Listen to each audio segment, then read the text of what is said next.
popping up. Let me just get the side right here. Your chat will start popping up here. There you go. You're live. You need to have your thing up as well. You meet your OBS. There you go. Time and distractions. Hold on a minute. Kids' phones are going off. Can't believe it, can you?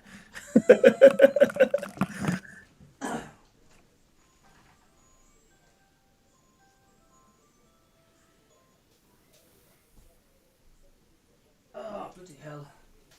It's the kids' timers on the phones. Right, sorry. Here we are. Is that them to go to bed? No, it's off the weekend or something, I don't know. Off to bed, you little gits.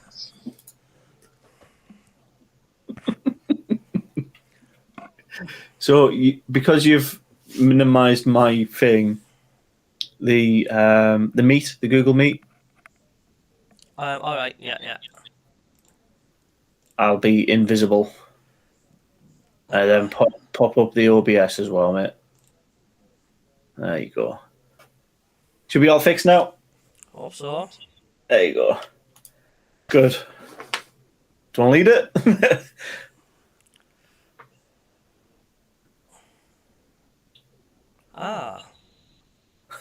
We're live. We are live, yeah.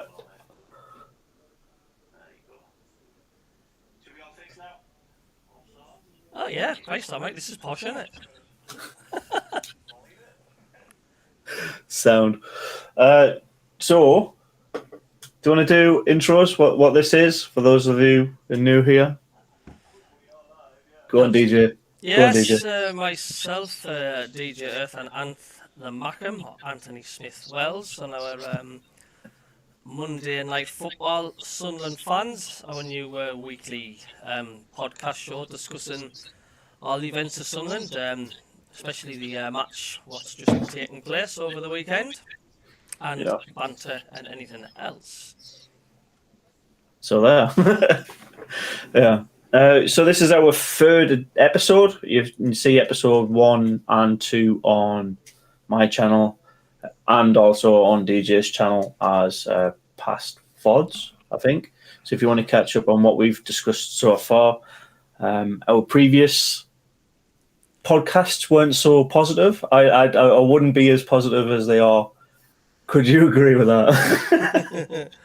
Yeah, I know. But you know, the daftest thing is like it's almost. It seems to be like more interesting, doesn't it? And more debates going on when we're crap and there's like bad things happening. There seems to be like it's more fiery and more happening. Yeah, there's definitely more. There's definitely more people shouting, more vocal, and like when we're good, we're all relatively happy. It's like dogs at the kennel. It's when you like when our team gives us the goals and gives us all 3 points. It's like getting them all a nice big juicy meal or something like that. They're all just chomming in there, being happy. Weird analogy to start it off, but there you go. There you go. The mad moderator. DJ, you sound like you're in a goldfish bowl. That'll be your mic, mate. So, quickly, on the OBS, mute the SCFC one and switch it, because I can hear you perfectly fine. So mute that one, and so mute and hide that one. Yeah. And then unhide the other one. So right-click, unhide. Yeah. And then the mic one. So second one in. There you go. Yeah, so it should be up and running now, eh? It should be a better quality mic, yeah. All right. Is that any better there, Mad Moderator? How was that? It's a bit difficult to. Yeah. Hopefully. He's probably buggered off now. It's like, stay. I want some feedback. What's it sound like? Oh, mate, it sounds much better. It sounds much, much better. I can tell. All right. Hi. Oh, well, that's... I don't know. I've no idea. I'm new to this now. I don't know whether that was the microphone on my headphones or... Well, either way, it's working, so... There we go. Yeah, what's it called? 2 penalties and a very early goal in the Wigan game. In my wildest dreams, I didn't think we were going to win anywhere close to what we did against Wigan. Like, Wigan have been relatively on fire. They've won before getting beat off us. Lost 5 games out of 31. Like 3-0. Like it's a nice, healthy turnaround from Sunderland. I just hope it's not like a one-off. And Wigan will hope it's a one-off as well. Yeah, let's just hope it's not like a flash in the pan sort of thing. I mean, to be honest with you, I sort of had a gut feeling that this would kind of happen because it's just typical Sunderland, and I don't know why. A lot of people were saying, "Oh, I'm dreading this match because it's going to be." We're going to get thrashed and all that. I didn't get that. I was more dubious about playing the likes of bloody Doncaster and Burton. But I mean, my instincts was right, without a doubt. I mean, yeah, well, I will say I wasn't expecting 3 and out, and how comfortable it was. And I think that's what's shocked a lot of fans is the fact like how convincing we were. I mean, Wigan they practically steamrolling everybody, aren't they? Pretty much, mate. Yeah, and I think. Do you think that very early goal like set the tone for the entire match? Because we just flew up the right hand side, whipped it in, and there's Bailey Wright knocking it in. 1 minute and 16 seconds into the match, like. Well, yeah, without a doubt. Because how many times have we been saying, the minute Sunderland go behind quickly, they seem to like collapse, don't they? And I think it did set the intent of what Sunderland were going to be doing. I mean, to get a goal under 2 minutes. Of course, it's easier around for spirit and team morale, isn't it? You're getting a goal straight away.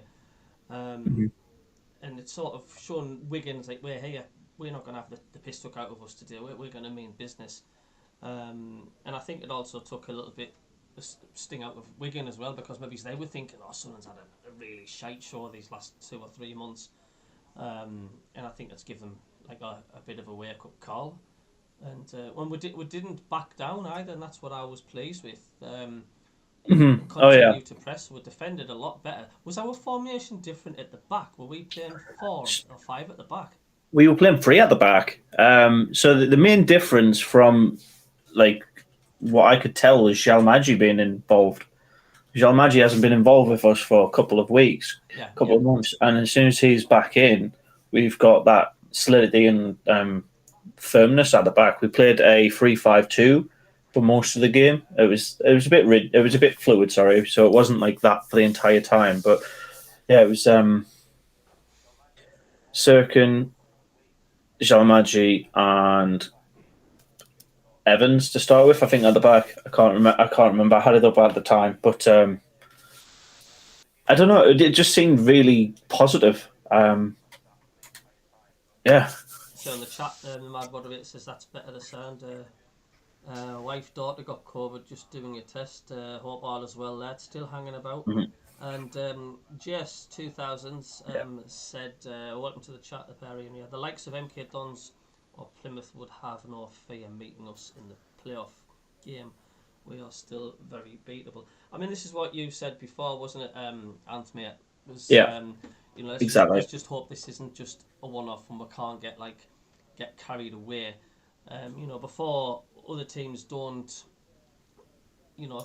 before teams start to fear Sunderland, then we need to put a damn good run together. Like 5 or 6 wins on the trot or something. So yeah, he has got a point there. We've got to keep going, and we'll start obviously with our bogey team on Saturday. But we're focusing at the minute the topic on the Wigan game, and I was just, as you said, I was just impressed all round. We controlled the game in large parts. We had McLean and Power in our back pockets constantly. It was just a nice, comfortable performance, and I never once felt nervous. I didn't once feel like, oh, Wigan's going to be dangerous here, and it was one of them. and it was like the old Sunderland when they were good, and odd flashes this season.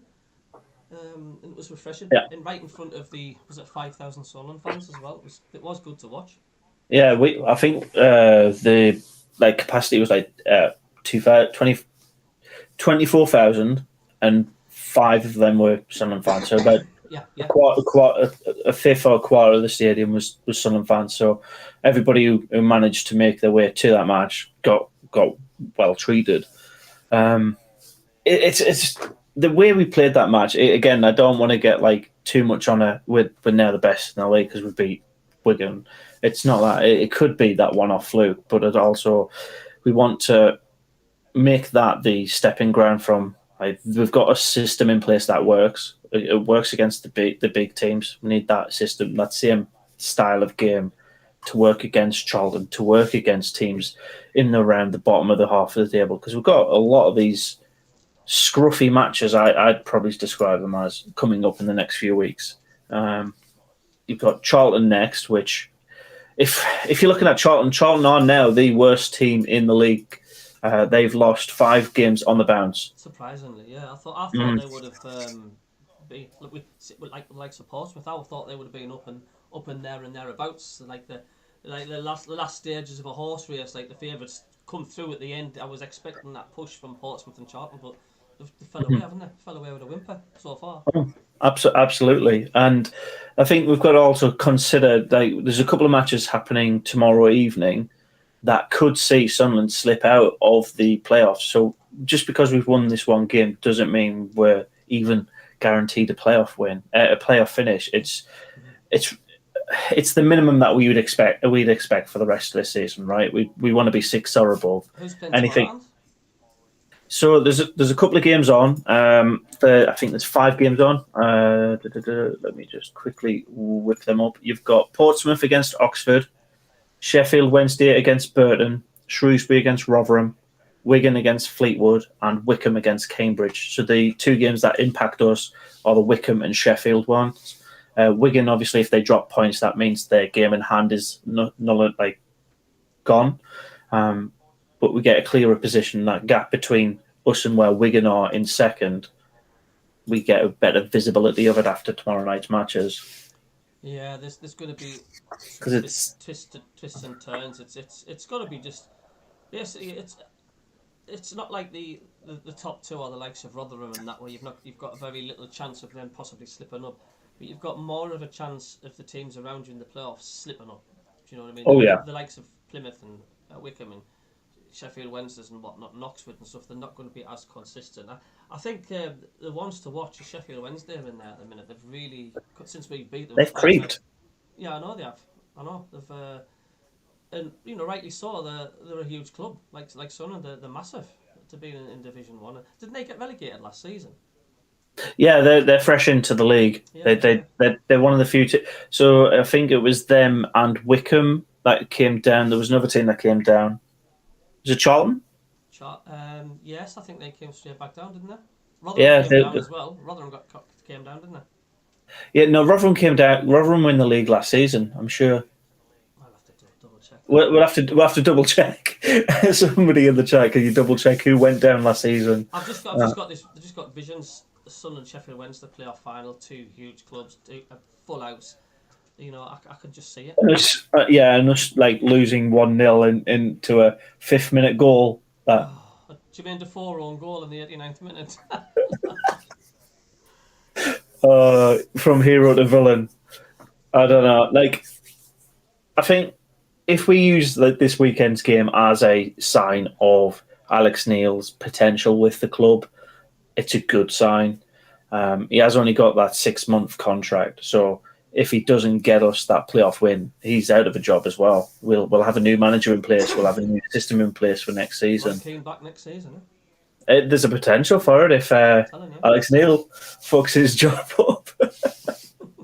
I do like Alex Neil. Or I mean, time's going to tell. It's like everything, isn't it? It's the results are going to have to do the talking. But it was a good match. Any particular player stood out for you? I thought Patterson was superb in goal.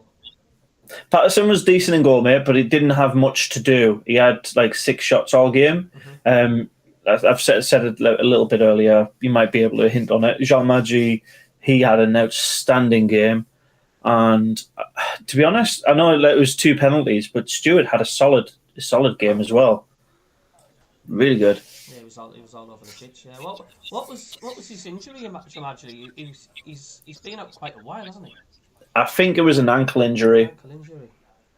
Yeah. It's not like it's his finger or something like that. You need an ankle when you're playing football. Sorry, I'll just. Pritchard played well as well, didn't he? I thought Pritchard was everywhere. Oh yeah. Pritchard's solid for us. I think I've come to expect him to do that now, though. And to answer Motivator's question, it's Coventry. The Ricoh Arena is owned by a big conglomerate, and they rented it out. And it went, I think, to the Wasps, the rugby team, rather than Coventry City Football Club. And it was like a big drama because was it the MK Dons who had a stadium share with Coventry for a while? I think it was, yeah, for a couple of seasons. I think it was. Yeah, that was really bizarre. But I think they're back in the Ricoh, they're back in Coventry. Just have a word on the chat.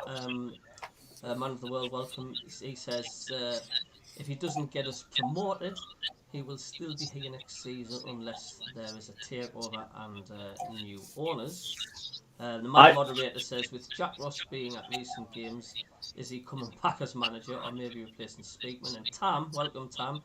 SAFC Fan TV have just been interviewing Kieran Brady. He says, I used to drink with Kieran Brady back in the day. Who didn't? And the one thing to this day reminds true. He says, I can't understand a word he bloody says. Welcome to the chat anyway. Yeah. So I don't think Jack Ross will be back at Sunderland. I think that's just he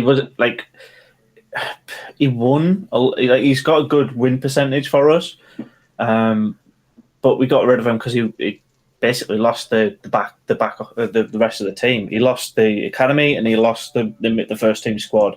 The way his management style just didn't work. A lot of those players are still here.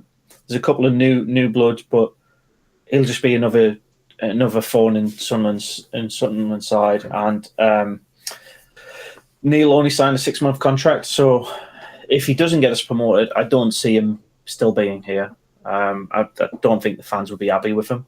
Tab was just saying, DJ, we can't hear you. It's I'm coming up all levels here. Can people hear me all right? All the levels seem to be fine at this end. Is it still here?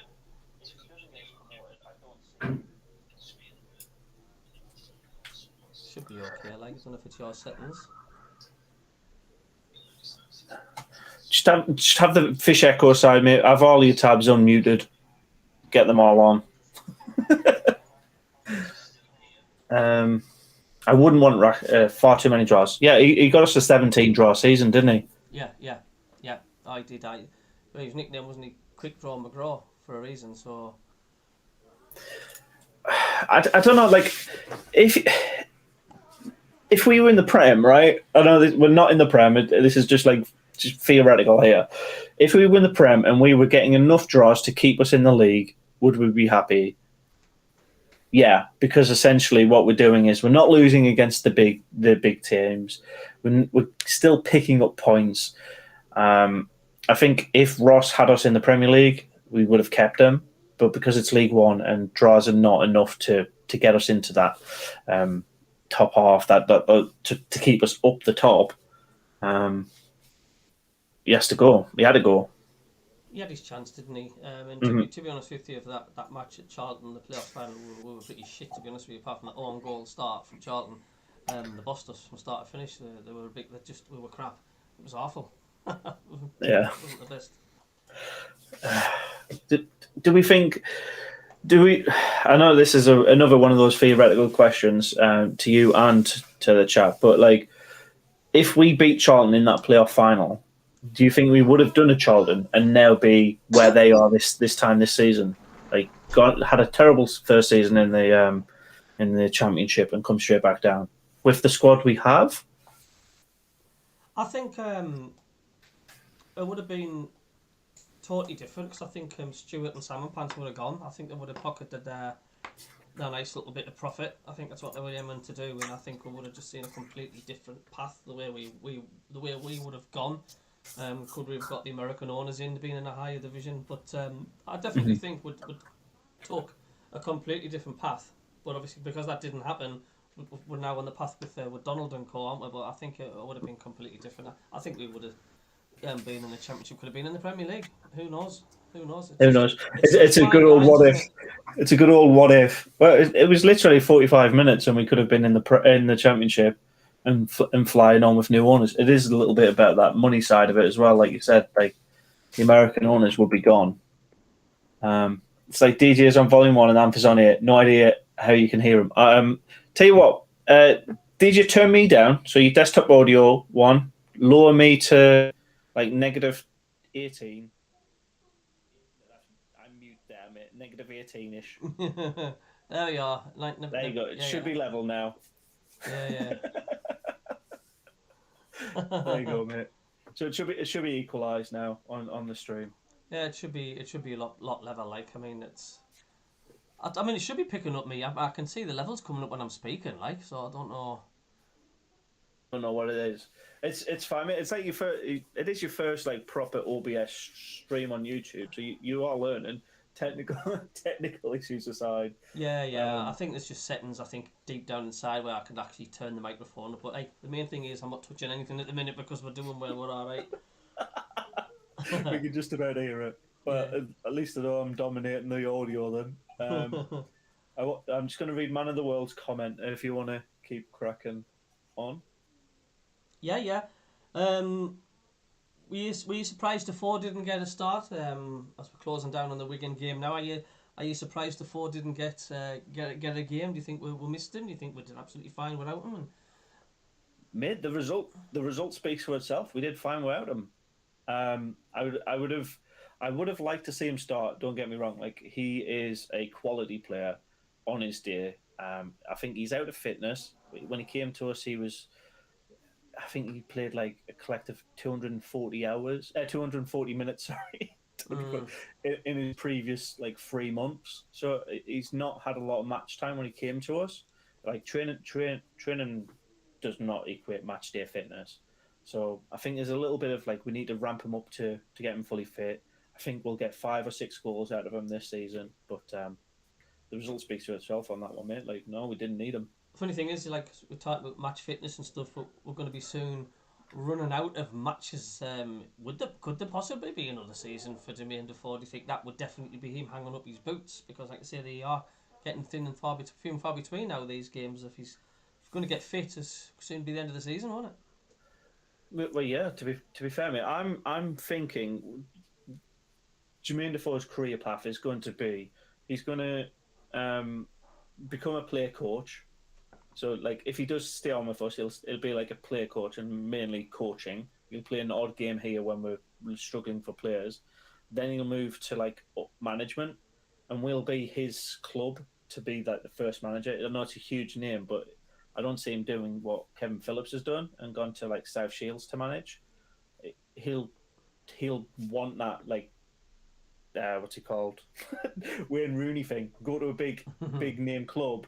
Because Wayne Rooney being the Derby manager was a complete shock to the footballing system. Like, nobody really saw him as a manager. They saw him as a really quality striker. But Yeah. I can see Defoe being, because he leads by example, he would be a really good head coach, manager, and then probably take us on. So I think he's putting his eggs in his basket early, saying, and I think a lot of players would look up to him as well, wouldn't they? The fact, like, you can't argue that the fact that he hasn't been there and he's not a world class finisher. So they're going to be looking up and say, well, this guy does know what he's talking about. He's on the training pitch. Yeah, I think it would be a quality move for him. Like, you can tell, obviously, his age, can't you? You can tell, but it's natural. I mean, he's 41-year-old, and he had, was it 70 minutes when we played Burton? Who's this? Jermaine Defoe, he's 39, mate. Is he 39? Is he 39? Is he? I don't know. Yeah, he's 1 year on the other side of 40. 1 year on the other side of 40. Oh, he's got another 5 years left in him yet. Then he'd be all right. But yeah, like, I think he's not the oldest in the football league. Don't get me wrong, but I think his the peak of level where he was to where he's at now. He's literally like just clinging on to professional football as long as he can, and I don't blame him, because if you're good at the game and you enjoy it, keep playing or keep getting back. Yeah, the Ross comparison. I mean, I don't think Ross would ever be Premier League manager. He can be top tier in Scottish, but yeah, I don't think he's got the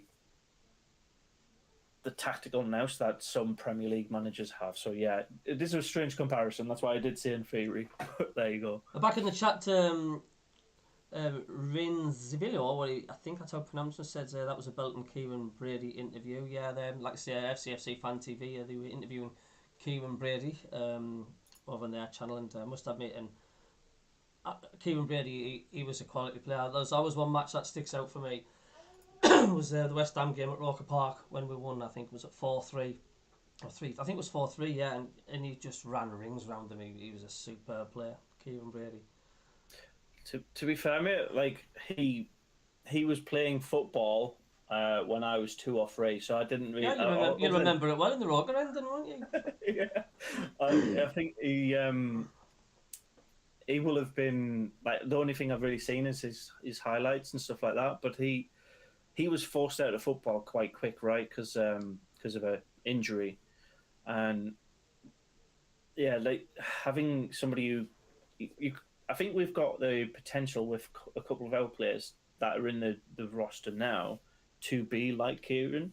Like, I can see Pritchard being like that. I can see Neil being like that, and I can see Luke O'Nien being like that. Like the high fly, they're doing really good for our club. But then if they're not careful and they get burned out, they're gonna get forced to retire from injuries. So I think football's moved on a little bit, but we still need to be careful with our talent. The moderator says +4 has most of his coaching badges. Yes, he does. He got most of them with Rangers. So he can be a head coach. He can't be a manager because he hasn't got a managerial badge, but he could do what Neil's doing. He could be head coach, head player coach. He could literally be who we're looking to for the tactics and nous for each game. But he was a striker, right? He doesn't.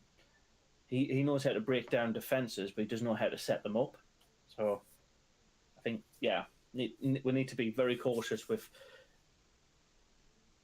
To be fair, we've got Alex Neil as manager. So Damiano in the chat says he was like a mascot on Saturday before when I saw him walk past with a coffee before kickoff. I knew he wasn't gonna play. So we'll wrap it up on the Wigan performance, and we'll quickly move on, I would say, to Alex Neil, and that's going to obviously do our manager's confidence, the world of good. Nad, were you happy with some of the changes you made, the team you picked, and obviously the result says yes, but onwards and upwards now for the manager, I'd say. Yeah, absolutely. I think it was one of those ones where he needed to, like, the amount of fans saying we need to sort out the defence, we need to have this. The amount of it had 3 or 4 games. Was it 3 or 4 games? It took him to the Wigan game to actually implement what the fans were saying. This should be the best for the club, because most people were going like attacking. We can score as many as we need to, but we need to solidify the defence up first. And as soon as we do that, as soon as we have a clean sheet, we can go on firing. Will that mean we're not going to concede any more goals for the rest of the season? Probably not, but it's a good sign. It's a really good sign. And I think Charlton, being our next opponents as well, will create that momentum. If we beat Charlton, which we should, Charlton have lost the last 5 games on the bounce. They're out of form. We're on the bounce back. We should be winning this one, I think. What do you reckon? Yeah, without a doubt, definitely Alex Neil can use this as a building platform for Charlton, and to about time we'll just bury the hatchet with these the bogey team boys for Charlton, because they really have been a thorn in our bloody side, haven't they? And there's no reason why we cannot. gone down there and teach them a lesson. But we'll have to have the attitude, the same attitude as we started the Wigan match. We have to have the attitude. It's like, we aren't going to have the piss took out of us today, lads. We're going to go out here. We're going to show what we're about. This is Sunderland. It's all about the players' mental attitude as well as physical. It's about time they just had a look at themselves and realised the potential and what they can bloody do and believe in themselves.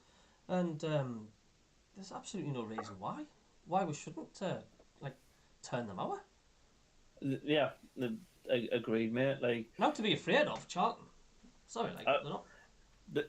Yeah, and then that's the kind of things, like, every time, because we know we're Sunderland fans, right? As soon as we say, like, we should be beating a team, we feel like we're jinxing ourselves. We feel like it's like, oh, it's when we don't expect to win that we actually pull out the performances. So I can see it going the other way as well. Like, just because Sunderland are the way we are, the players will get in their own heads and they'll fuck up like a stupid, silly pass, and they'll be through on goal. And yeah, it's. I think let's just get the 3 points before we say we should be smashing them. Any changes would you like Alex Neil to any change you'd like to see him do for the Charlton game? Obviously depends on if any injuries coming back. I mean, we've heard the fact and Broadhead he's been spotted on the training and this and that the other, and 09 and stuff. I mean, it just depends what's available for him, I guess, doesn't it? I would like Luke 09 back, but I'd also like us to reward our players for the performance that they've put in against Wigan. So, if the players that are patching in are performing and getting us wins, then I'd see that perform. Like, if you win a game, if you win your game, if you start and win your game, you should be getting that same thing for the next match. You should keep your place. You've done your job. If you're losing the match, your position should be up for grabs for anybody across the squad. That's inclusive of the goalkeepers as well. If Patterson didn't have a good game, I'd say Hoffman, throw him in there. Yeah, absolutely. Yeah, it's a players you earn, isn't it? Basically, it's you play well, you get a game, and you can't argue by other players not playing because, hey, these lads are playing superb. You've had your chance. Not they won't obviously say that to them, but in theory that you've been shite the last few games. These lads deserve the chance, and I think that's the way we've got to stick at it. Damio says, I'd have had Clark on for longer. There's a lot of Sunderland fans seem getting too attached to Clark. Like, they're quite. I've noticed since he's come on, even in our defeats and whatnot, since he's come on, we've looked a different outfit since Clark's when he comes on in the sub. Oh yeah, absolutely. And I think Neil had that earlier on in the season as well. It's the player who's driven to perform the most that we're holding back. It feels really bizarre, but it's like putting, like at the dog hounds where you like put the dog and you just open the gates and there's no rabbit. As soon as you put the rabbit there, you put Neil there, everybody just flies off and actually does what they're supposed to do. It's really bizarre. It's a strange catalyst for us. But once the fan starts to get behind that player that comes on, like the rest of the players are like, well, I didn't get that cheer, I didn't get that, and they want it.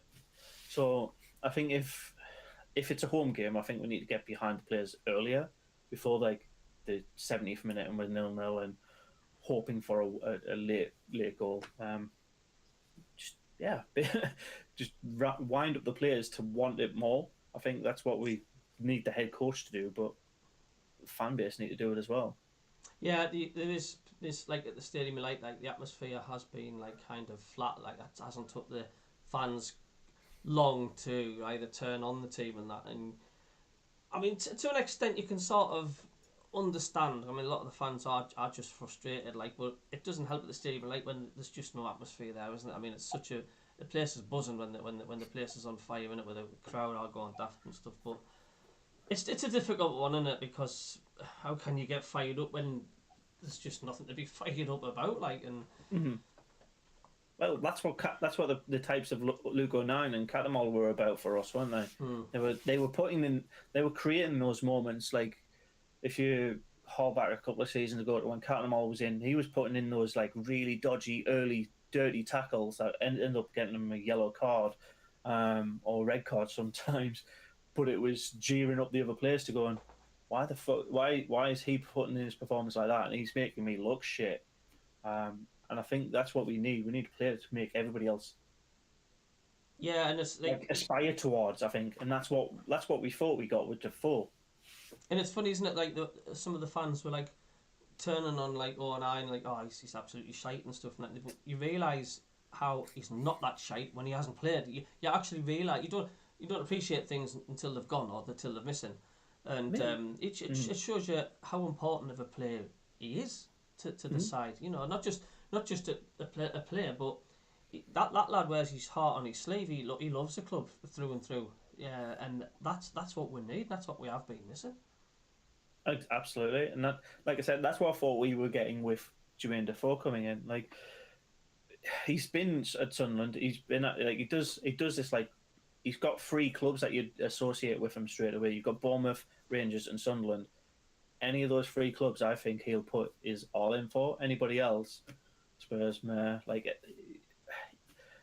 it's who he associates and what like his ethos matches with, and I think Sunderland are that ethos for quite a couple of players. We just haven't got the best out of them. Jermaine Defoe, of all the places he's been and all the stages he's been and the stadiums and teams, he's never cried for scoring a goal, has he? No. You know, there's so much struck a chord. I don't care what anybody says, and yeah, it's without doubt them sort of things. You know, stick with players for the rest of their lives, don't they? And you find, don't you, with a lot of players that have nothing to do with Sunderland, end up having everything to do with Sunderland.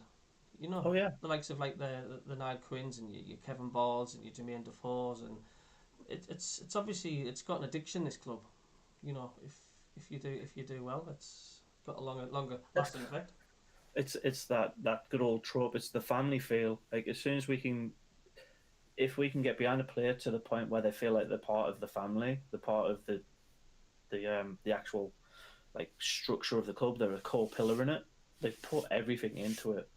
But how many players do you think we've got right now that you could say are that? Pritchard's going to be at them all reincarnated. I hope so. Pritchard does have the potential. You're right there. How old's Pritchard? Good question. I'll do the Google.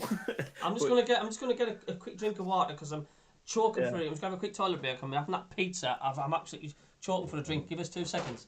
No worries, mate. So, the Sunderland players that I think that could have that potential to just be that new pillar: Pritchard, Luke O'Nien. I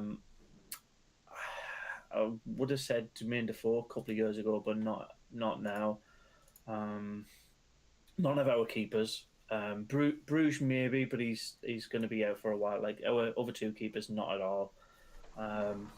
Jean Maggi has the potential to be like a through and through son and a Mackham for life, and maybe Corey Evans. Other than that, I can see them all. Like I could see every other player for Sunderland going to Pompey, to Rotherham, to like other teams that we're competing against, like Aidan O'Brien did, like White did. Like that's their level that they're at now. So yeah, I don't know how much of that you caught there, but no, what was that? I think you found out how old he was and whatnot. And... Oh no, I didn't find how old he was, but I was saying like players. There's a couple of players that I think would like cement themselves in a Sunderland shirt for the rest of their careers, but the vast majority of what we've got in place now, I can see being sold on. Well, there's already been reports that they're going to release Aidan McGeady, aren't they? Yeah, yeah. Well, Aidan McGeady, after his Burger King thing, really didn't.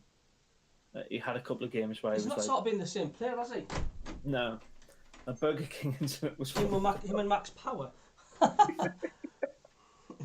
Yeah, you can see a lot of our players just shifting across to our competitors. I could see quite quickly Winchester going across. I could see Stewart leaving. I could see but I can't really see Luke O'Nien leaving without a massive amount of resistance. Yeah, it's like I say, it's weird, isn't it? We've just got to take like one game at a time and that. But you can't help thinking ahead, can't you? You know, how disastrous would it be if we didn't get up? And of course, there still is every chance that we could sail through the playoffs and demolish the teams we play and get up into the championship. It's it's like we're standing at a crossroads, left, right, which the options are there, and there's no reason why any of them could happen. Why we could stay in this division, or why we could easily get promoted. The options are still very much there for Sunderland, and it just defines Sunderland future, doesn't it, as of players and managers and stuff, and how we all end up next season. And it's the case, if we did stay in this division, then it sets off a whole lot of new shoots growing, doesn't it? It's the fact, like, the owners and then the managers and players, so yeah, it's a bit eggs and baskets thing, really, isn't it? Yeah. We can't put all our eggs in the basket saying we're getting promoted this season, because, well, we tried that the first 2 seasons in League One. We had the parachute payments still coming through from the Prem, so we could, and we did buy some big name players. We bought Greg, we bought McGeady, we bought like some big solid players that could have just made us fly through the thing, and then the usual Sunderland drama unfolds throughout the season. Somebody does something stupid in the back office, somebody posts something that they shouldn't online, somebody does something illegal. Like, there's always something there for Sunderland to bed into. It's very rare that we have a drama-free season. Yeah, it's without a shadow of a doubt. Of course, we haven't got Toots Z or whatever, FTM. Absolutely agree with you that one. Yeah, well, there's no match, of course, is there, in the middle of the week? We haven't got any Tuesday or Wednesday games this week, so he has got a full week, hasn't he, the manager, to work with the team. He's got well, it would be. What would you say to the team after that performance? More of the same, please. More of the same physically and mentally, without a doubt. Yeah, it's gone out there from the off and go for the jugular straight away. Didn't hang about. Didn't cut corners. Didn't take prisoners. Just the minute that referee's blowing the whistle to kick off, get at them. Exactly. Straight away. And we did go through a period, didn't we, this season as well, where didn't we go through about 5 or 6 games where we're 1-0 up within the first 7 minutes or so. We were quick off the blocks. I remember that. Yeah, that was November time. Yeah. And a lot of them ended up with wins as well. Well, yeah, absolutely. It seems to have that effect with Sunderland. It's like you start off good, you've finished good. You start off shite, it seems to finish shite. Do you know what I mean? So you kind of beat that early start for confidence, and that. It's nice to see Bailey Wright get the goal, though, wasn't it? Oh, absolutely, mate. Like, he's one of those players that have the potential to kick on with Sunderland. So he could make this his permanent home, if he wanted to. He needs more clutch goals like that, more big moments, and he'll go down in our books as one of our good ones. Do you still think we made a mistake letting Flanagan go? No. There's mixed reactions with that, with the fans. We should have kept. Oh, I know. He's a solid player. Don't get me wrong. He is a solid player. But it's more his loss than our gain, I think, with that one, because we've got more options in that area of the pitch now than just that one outlet. And to be fair, the way we've set up most of our contracts now is the maximum 2-year term for each player. So, if we go, we're not stuck with the same team for another 4 years. We can actually sell on to other League One clubs and get Championship quality players in. So, I don't think Flanagan will be going up for a while. His level is League One. So. A lot of people have asked me as well on my YouTube channel, and that is how many players do we actually have on loan that will be not here at the end of the season? I mean, we all know Broadhead's one of them, and I think that's you got Robertson as well. Huggins. We bought Huggins, didn't we? Did we buy Huggins, or was he on loan? It's hard to say. He's never played hardly, has he? But he did well when he was playing. He did look good. He was from Leeds, wasn't he? Yeah, he was. I think we have bought him because he's got a picture. So, I know um, Clark's on loan, isn't he? Doyle, I think's on loan, which absolutely look knackered the other. yeah, Doyle looks like a kid playing an adult's game. Really, Mm. he needs. I think his legs need a little bit more maturity and strengthen them to. He will be a good player eventually, mate. But I think he just needs to keep working on his strength. Um, is Winchester? He's Yeah, because I remember when he went out on loan, didn't he? And then was says, "No, we'll have." He went up to yeah, Blackpool, didn't he? And then he was says, "Well, we'll have him back." yeah, Of course, we've got Jack Diamond. A lot of fans didn't really rate him. He went back out, didn't he, on loan after a yeah. few. He's not with us anymore, is he? No. He's on our books, but he's like, yeah, he's not going to get any more time with us. Um, but yeah, like I think we do have a. Do we have a recruitment problem or not? Yeah, because a lot of people are saying as well, like that Speakman doesn't seem to have a bloody foggiest idea what he's doing with the players he's bringing in. Oh no, Oh, that comment. that's such a bad joke. I like it, Oh mate. yeah, I know. That goes into the joke hat, doesn't it? Oh, to be fair, how many goals do you think he'll score this season? Oh, 9. There you go. What about the second penalty came out of nowhere? To be fair, in that Wigan game, but um, Yeah, if you look back on that, there wasn't a reaction at all from the when the referee pointed to the spot. There wasn't a raw or a reaction at anything from any of the fans. It was like he just pointed. It was a goal kick. Nobody had any idea. You could see the players patting themselves on the back to say, "Get in, got a penalty," but no bugger else knew, did they? yeah, nobody in the side there. It was just, oh, there you go, Japan. Nice. A Newcastle Um, fan 2021, lovely for you to chop in. Says no promotion for you guys. How's League One? Yeah, we're doing all right. We're holding our own. You know what it's like, mate. You support your team, no matter how good, no matter how shite you are. It's in your blood. it is in your blood, mate. You know, we'll hold our own, no matter where we're at. Uh, You know, mate. To be honest, I don't mind because the fact that Newcastle fans are actively seeking out Sunderland content is kind of sad. I wouldn't be doing the same, but yeah, we're in League One. We know where we're at. We're honest about it. I think we're loyal to the point where it can be to our detriment sometimes. But at least we know we're not the best team in the world. We know we're not the can best, I get him there? but we're better. Fair play, mate. Fair play. Hello, DJ Dave. How you doing, mate? Good evening. Nice to see you. To see you, nice and that. But no, it's banter with Newcastle fans. I mean, we probably do the same. Take the mick out of them. You give it, you've got to take it. And I don't Yeah. think the Newcastle fans would have put up was half as much as what we put up with, mind. I think we would be definitely out there tearing the players upside down and banners and everything. That we haven't really done any of that. When you think we haven't, have we? What protest has Sunderland fans done over the since being in this division? We haven't, have we? No, I think I did.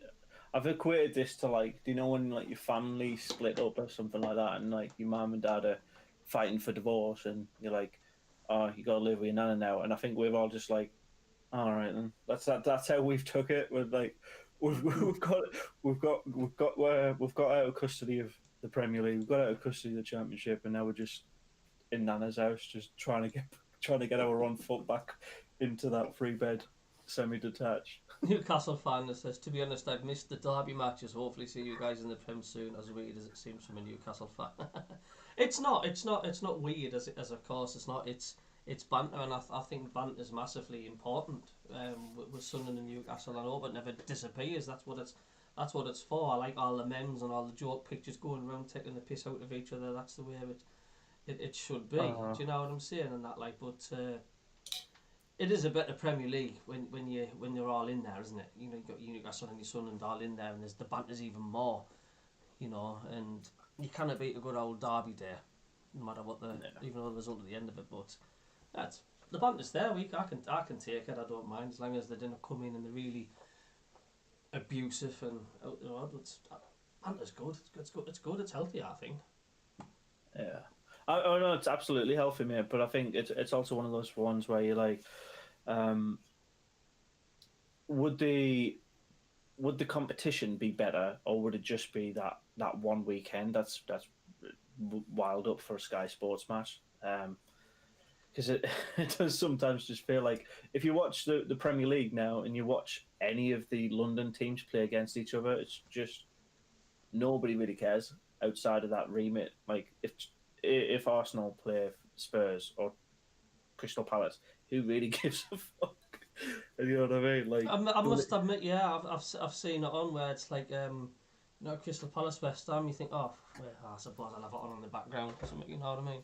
yeah, but I do miss like that Sunderland. You got the Sunderland, Newcastle. You've got Liverpool, Everton, and maybe at a push Manchester City, Man United. Like those rivalries in the English game are the ones that they set the mood for the area for months and years on end after that. You've got to take your hat off to the Sunderland fans. I mean, still the attendances have been pretty decent, haven't they? At the stadium, the attendances have been top notch, really. I mean, even on Tuesday night games after we've played on the Saturday, they've still been well into the highs, the nearly 30,000s and stuff. You can't knock them. No matter how far we get knocked down, the fans just keep getting up and coming back for more. And great fans. And it is a shame the way they've been at the minute, but hopefully we'll get our rewards. DJ Dave, welcome mate, says we can still get another 25 to 30 points this season. Or is he dreaming, do you think? I don't know. I'm just literally, I've just pulled up our remaining fixtures. This is me being optimistic with these results, mind, as well. So, with a little bit of realism in that. Charlton, I think 3 points. Fleetwood should be 3 points. Crewe should be 3 points. Lincoln City, I'm going to say 1 point, so that's 10. Rotherham, we'd be lucky to a point, so I'm going to say none on that one. Gillingham, 3 points. Oxford, a point. There's another 4. Shrewsbury, 3. Plymouth, a point. Cambridge, 3 points. And Morecambe, 3 points. So really, we're only dropping points in the Oxford game, the Plymouth game, and the Rotherham-Lincoln games. So 12 points, I think, are debatable. The rest we should, on paper, we should be winning them. So, yeah, 25 points. Sounds reasonable to me, mate. I know do the maths. It was a bit like the matches here. I've got Burton coming up. We've got AFC Wimbledon. We've got Doncaster. Christ, there's 9 points there, isn't it? Look what happened. It should be. It absolutely should be. The needle scratched across the record on that one, didn't it? You know what I mean? It's God, Bennett. You've got to remember the Sunderland factor into that. Christ, almighty, yes. But no, he has got a point. I mean, there's a lot can happen. A lot can change in 25 to 30 points when you say it that way. Of course it can. Absolutely. We've got, what is it? Let me just pull up the old moonshine. We've got 11 games left, 33 up for grabs. I'm saying we should be getting about 24 from that. That'll put us on 79 points, which, if you put it last season, would make us finish second. So, here's to dreaming, right? Newcastle fan have just said what you were saying before. Like, we don't see many proper heated rival games in the Prem anymore. Example, you have got Liverpool and Everton. I just don't see and feel the build up to it anymore. Same with Man City and United and that.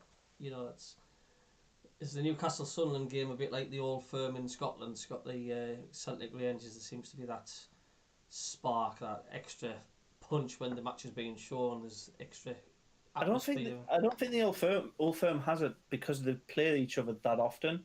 They play each other four times. Yeah. If they don't play any cup games against each other, they play each other 4 times a year. That's too often. I think the first Sunderland Newcastle match that's back, it'll be massive, and then if it continues the next season, like the first 2 games, if we win the same league, it'll be huge.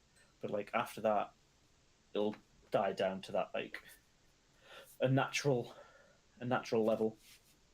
And if we are being honest, mate, like Sunderland are more of that.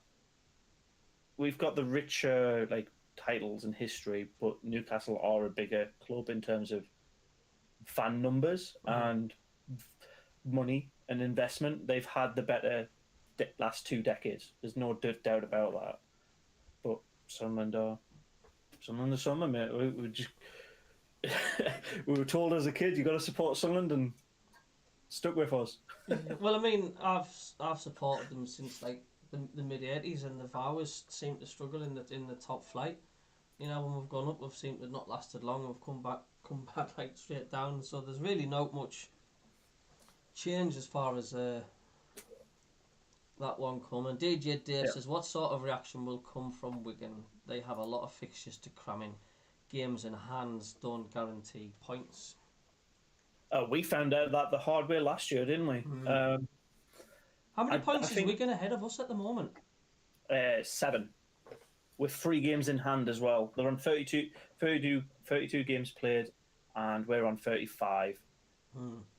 They're playing one tomorrow, man, so that drops it down to 2 games in hand on the rest of the league. They have played the least as well. I think we're being delusional if we think, have we still got a chance of top 2? Oh, I mean, it's not going to happen, that, I don't think. Well, mate, to be fair, Milton Keynes Dons are on the same amount of points as Wigan, but obviously they've played 3 games more. So, like, top 2, the first place is gone. Rotherham's got that. Like, if we win every one of our games, we'd finish on 102 points.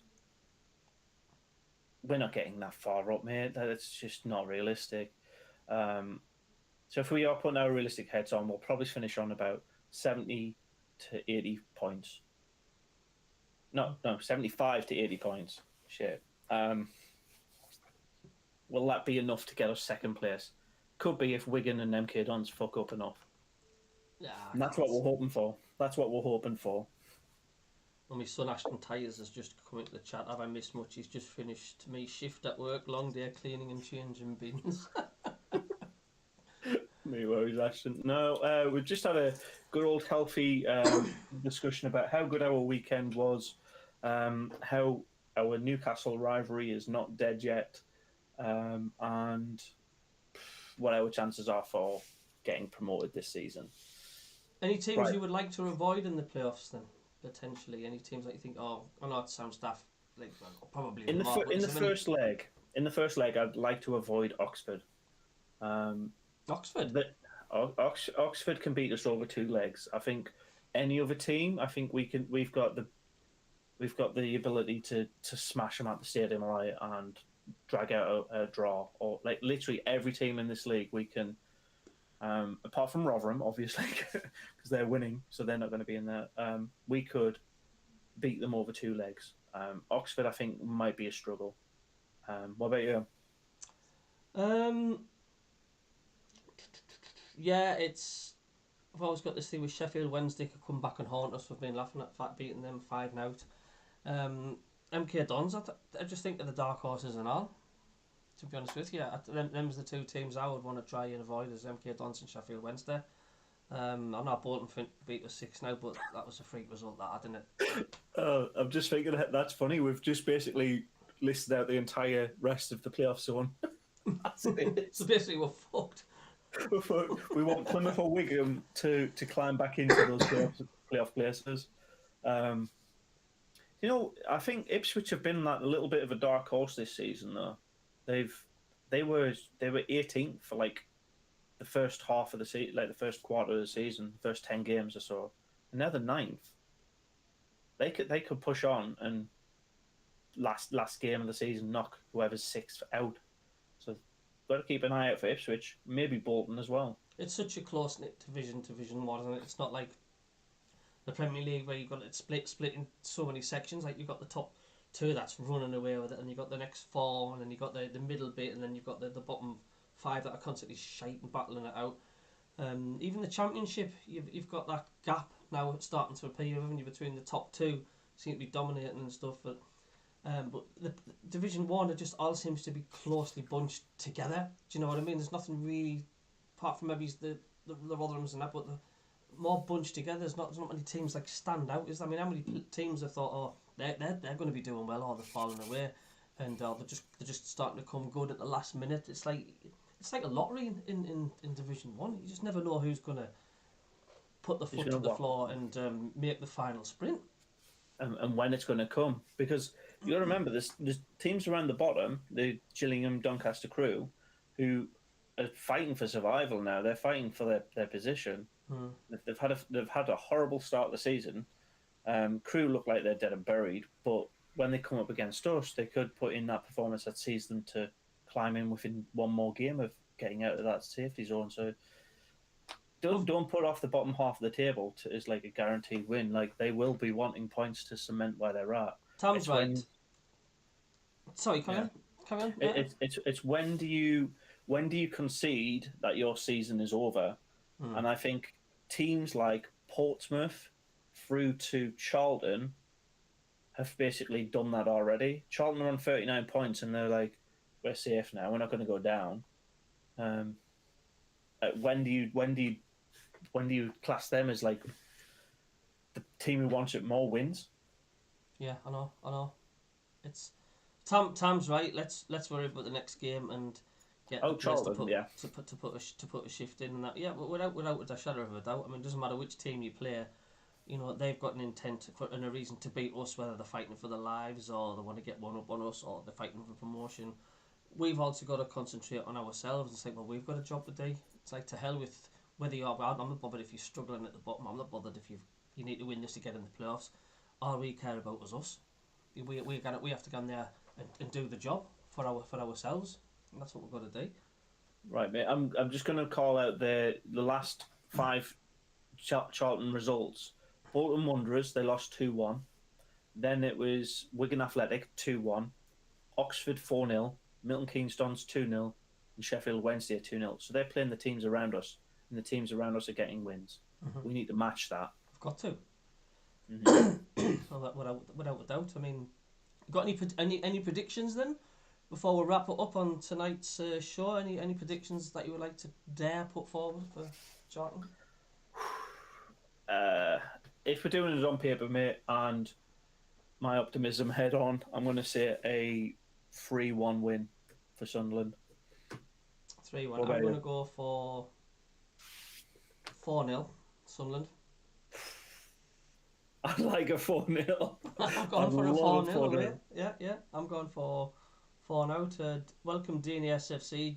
Just need to take it one game at a time. Yeah, of course we do. That's all we can do really. But yeah, I've just got a funny feeling we'll stick one on them properly. Yeah, hopefully, mate. Hopefully. Do you wanna sign us off then, mate? Because yeah, it's come to that time. Just thanks everybody for tuning in. Hit the subscribe button if you can, and click the thumbs up, and also have a look for Anthony Mackham's channel as well on his YouTube channel. And we'll be alternatively doing shows. Mine 1 week on his, which next Monday it'll be on Anthony Mackham's channel as well. So yeah, I've enjoyed the show tonight. I think it's been good. We've had no technical problems, so it's limited. I'm slowly getting the hang of it and that, like. But yeah, it's been good, and we are just starting off. And thanks for the people that's come in on the chat and contributed and stuff, and jot it into your diaries. We'll be here again next Monday. Monday 8 o'clock. 8 o'clock. Thank you very much, guys. Until next week. Okay. Toodaloo. Bye.